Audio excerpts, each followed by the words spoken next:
Hi, welcome to Tales from the Fireside. I'm Barry Collins, and today I have the absolute honour and pleasure of being joined by none other than Peggy Dylan, regarded by many as the mother of the global firewalking movement and bringing firewalking to the Western world. Peggy, welcome to Tales from the Fireside. Thank you very much, Barry. Thank you so much for taking the time. I know you're very busy and really appreciate you spending this time with me today. Pleasure. From my point of view, obviously, you know, I know a lot about you and would always want to know more, but there may even be some people out there who don't know who you are. So, for those people that ask the question, who's Peggy Dylan, what answer would you like them to receive? What would you like to be known for? Well, my main thrust in life, as you know, Barry, is my spiritual nature. It's my personal journey toward understanding the universe and spirit, but also, as much as possible, learning ways to assist others on that journey. My own experience in this field started with my sister's death when I was 11, which led into tremendous personal agony and then a transcendent experience when I was 12. I had an enlightenment experience when I was 12, which put me on this path and healed my heart and gave me a comprehension of how to heal people's, just the suffering that comes with being human, and how to help people with that. And of course the Firewalk is a big part of that, both because of the healing energy we experience through it, and also because of the incredible courage and capacity it allows us to know that we have. And so that, I guess that's sort of the base, that we humans have this capacity for transformation, and my teaching is based on my own experience of that. So when did you come into, so 12 years old, you had an enlightening experience? Correct. I mean, I can't conceive of that. I came to this field quite late. How was that for a 12-year-old? You know, I was graced with a mom who dealt with her own pain of losing her daughter. It was my older sister who died, by going to the Jung Institute near Zurich. We lived in Switzerland at the time. And so she started studying at the Jung Institute, and so she comprehended my journey. She comprehended the inner work I was doing, and she really helped me through helping me look at my dreams and looking at my unconscious as a vital part of who I am, of who we are as humans, and not as something to be ignored. And so I consider her my first spiritual teacher, because she helped me along those routes of exploring myself at that young age. Yeah. So I wasn't on my own. So many people find themselves on their own in this journey. I had my mom there who was doing the same work. And then we moved to the States when I was 14. And when I was 15, I met Swami Keshavadas, a saint from India. And he assisted me on the next part of the journey, in sort of getting the human part of it down. So, how would you guide someone if they were wanting to find out more? I mean, as I said, I'm relatively new to this, particularly the spiritual side of firewalking, and I'm like a sponge right now. I'm soaking up all the learnings that I can get, but finding that starting place was difficult for me. What guidance would you give to someone? As far as how to start on the spiritual path, yeah. is that the question? I think the best way to start on the spiritual path is to look at the goal. The goal, for me, other people might have different goals, of the spiritual path is to be in love, experiencing love, and perceiving love at all times. And so what you do is you start by going, where is that not happening in my life? Yeah. Where am I bumping up against, anger, self-doubt, self-criticism, you know, all that stuff, right? And then you start working on that. I personally found that my journey was enhanced tremendously by being around people who were a little bit further along the path than me. We humans learn from other humans, and that way we're very much the mammals that we are. We model those that we want to become. So find people who are the way you want to be, and then be around them as much as you can. And what happens is the body starts getting it. Ah, that's how I deal with this. Ah, that's how I do that. And then along with that are the standard tools: introspection, meditation, affirmation, prayer. And have you found in your experience, is it when you look back you kind of go, wow, I can see my path, or do people have a moment where it just all clicks into place and they know that they're in the right place at the right time?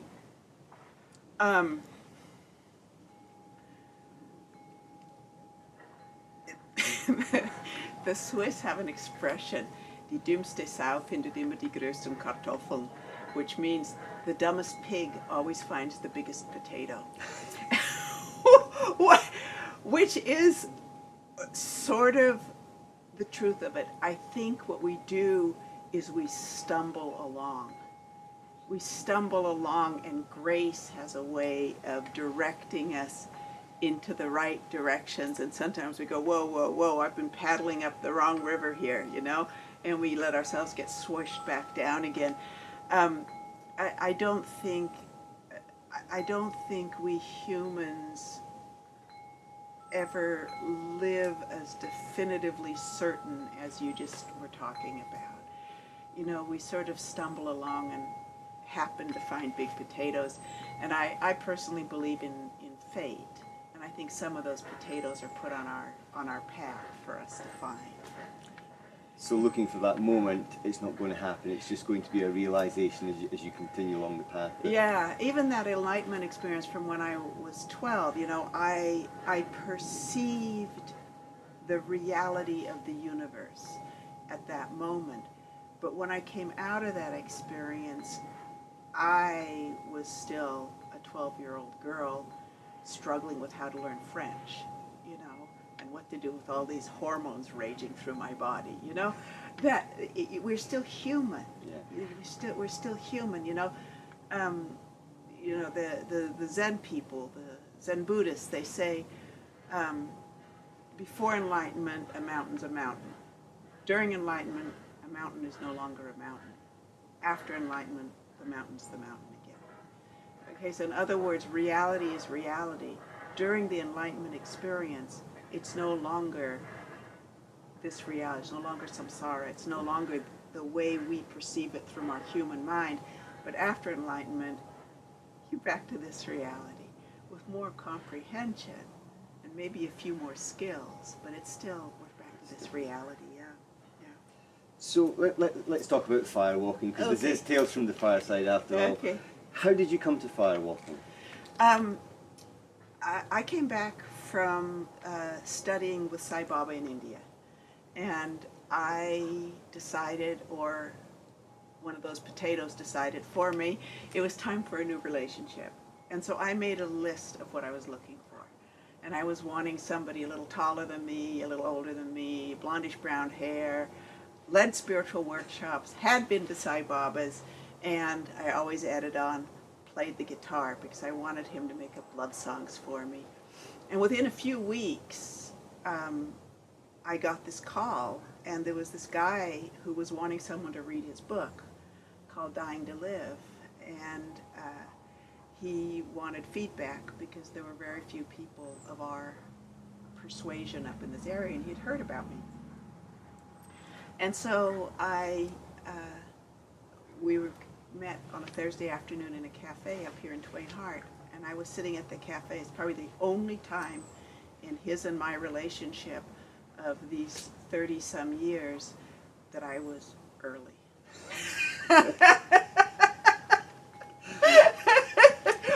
Or before him, let's put it that way. Okay.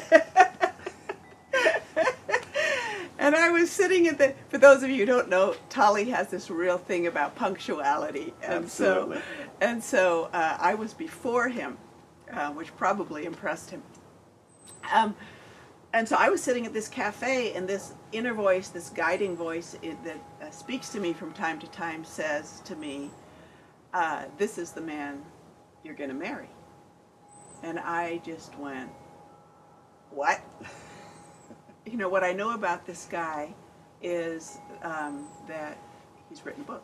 Yeah. That was the only thing I knew about it. And then a few minutes later, in walks somebody who's a little older than me, a little taller than me, has blondish brown hair, and as we talk, it turns out he leads workshops the way I do, and he's been to Sai Baba's, and he plays the guitar. And so the whole package. I just went down my mental list, ticking it off, you know. And so he and I went to the movies together, and we're sitting in his car, his truck. He had a pickup truck at the time. And I, as you know, I was on my way to Europe for a teaching tour. And so I said to him, you want to come along with me and co-teach with me? Because I had been given a hint with where this was supposed to go, right? Yeah. And so he looks at me sort of shocked. Tolly is very ordered and quite controlled about his life. And I was saying, 10 days from now, shake up your life. And so he looked at me with these sort of big eyes, and he reached into, this was way back when there were still cassette players in cars, and he pulls out a cassette tape, Hilda Charlton, his spiritual teacher's lecture, and he puts it into the tape machine, and on comes Hilda's voice, and she says, "You've got to listen to your hearts, dummies, not your heads." And he pushes the eject button, and he looks at me, and he goes, "I guess I'm coming with you." Wow. And so then it was my time to sort of panic. I had no idea what Tolly did for his workshops. And so I said, are you, in these next 10 days, do you have any workshops coming up? I can watch how you work. And he said, as a matter of fact, I have a workshop next weekend. And so we went up to Northern California, the Ukiah, and we're sitting around, and he's playing his guitar around the fire. And I knew that he was getting ready for a firewalk. Nobody else in the group knew this. And so my solar plexus was getting tighter and tighter and tighter because I'd never walked. And then when the fire is burnt down and people have introduced themselves and everyone's thinking this is a beautiful way to start a workshop, and I'm not thinking it's a beautiful way to start a workshop at all. He rakes out the fire, and he says the complete workshop that he gave in that workshop about firewalking was, do what I do and you won't get burnt. That was it. And then he got up and walked across the fire. And I went, as he had, which is interesting. I didn't know that until the other day when he was talking. He did the same thing, which was, if he can do it, I can do it. And I walked across the fire behind him. And then I said to him, you keep going without me. Because I had to go sit on a stump in the apple orchard there and look at reality. Because like everyone, fire burns. And suddenly fire doesn't have to burn. And so in my mind I was, what other aspects of reality have I taken in that are not true? And so I sat there, and just like in that enlightenment experience, when my perception of what reality was about got reshuffled, after that first firewalk, my perception of reality got reshuffled. And I realized that we humans have a lot more influence on our experience than what we've been led to believe. And that's why, Tolly says that I'm the one responsible for making firewalking global, because my inclination to serve humanity has always been to bring spirituality into a global global way. And the Firewalk is such an incredibly powerful transformative tool that we started our first public firewalk. Tolly's first public firewalk ever was in Norway on that tour, where I just like, this has to get out there. This has to get out there. It may have been a private and secret practice for the ancients, but this is no longer a time to keep powerful tools secret. Humanity needs to transform so that we'll survive as a species. And so that's what we did collectively. So you immediately put it into what you were doing? Absolutely. Immediately brought it into what I was doing. And we did, and immediately brought him into what I was doing. The original fit was based on my spiritual reality training, which was a week-long training. And so we just put the spiritual reality training, and because he had never trained instructors, we started training instructors. And so we used the spiritual reality training as our base, which has then evolved into the fit. And in those early days when you first put it into your teachings, how was it received? With both enthusiasm and doubt. Way back then, it was so new that people didn't know. I can give you one example. A guy came to a firewalk, and he said, "Can I go up and test the coals before we firewalk?" And I said, "No, that would really be inappropriate. We make a circle. It's a ritualistic movement." And he said, "Then I don't want to participate." And I said, "What do you think we're going to do?" And he says, "I don't think they're going to really be coals that we're walking on." I said, "What do you think we're going to be walking on?"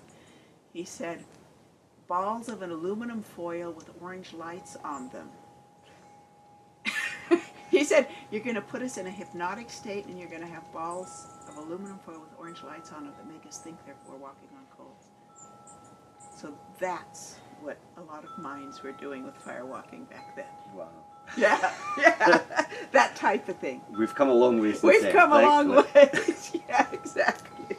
I'm always interested to get people's answers to this question. Okay. Because I know it was when I started doing it and talking to the people that I knew, family and friends, loved ones, and the question they always asked is, why would you want to walk on fire? And I'm always intrigued to get people's answers to that question to go within the community. So when people ask you, why would they want to walk on fire, what answer do you give? Why would they want to, or why would I want to? Why would they want to walk on fire? I usually go into the past. People have been firewalking all around this globe for thousands of years. The oldest recorded firewalk is 6,000 years ago in India. And people have firewalked in India, in Africa, on the European continent. When the missionaries got to the North American continent, there were great firewalking fraternities here on this continent. Fiji, Thailand, Japan. I mean, people have firewalked throughout the ages, not knowing that other people were doing it because there was no way to communicate. The only reason why people would firewalk is because it does something. It works. Not because it's possible. It's not like bungee jumping or skydiving. It works. It quickens the human spirit. It creates a transcendence which allows the human mind to grasp something beyond the ordinary human experience. That's why it's necessary for people to firewalk. Not because it's some kind of test of courage or test of spiritual capacity or anything like that. It quickens the human soul. It opens us to a greater reality, and then we have that available to us to manifest more beauty in our lives. That's why people should firewalk, besides just the absolute fun of it. I love that answer. Thank you. Yeah, you're welcome. Yeah, obviously we're out here in California at the moment, Yeah. but you also train in Scotland. Yes. If people back in the UK want to find out more, how can they get in touch with you? Okay, there's two ways. One of them is lendricklodge.com. That's the Scottish centre that I train at. and or my website, which is Sundoor, SUNDOOR.com. And the name Sundoor comes from the Inuit, the Eskimo religion. They say that the shaman goes through 7 doors on their path to personal excellence. The 7th door they fly through into ever-awakened consciousness, the 7th door, the sun door. And so I chose that name, Sundoor, because I figured if I was going to use my company name as an affirmation of what I would love to be able to give people, it would be to fly through into ever-awakened consciousness. So I chose that name, Sundoor. So either of those places can get them to me. Listen, Peggy, thank you so much for today. I nice, absolutely Barry. appreciate it. It's an absolute pleasure to have spent this time with you. And I hope you get as much from this. And please reach out to Peggy and get on one of their courses and find out more. Thank you for joining me today, and be safe, sleep well, and dream big. Bye-bye. Bye-bye. You're very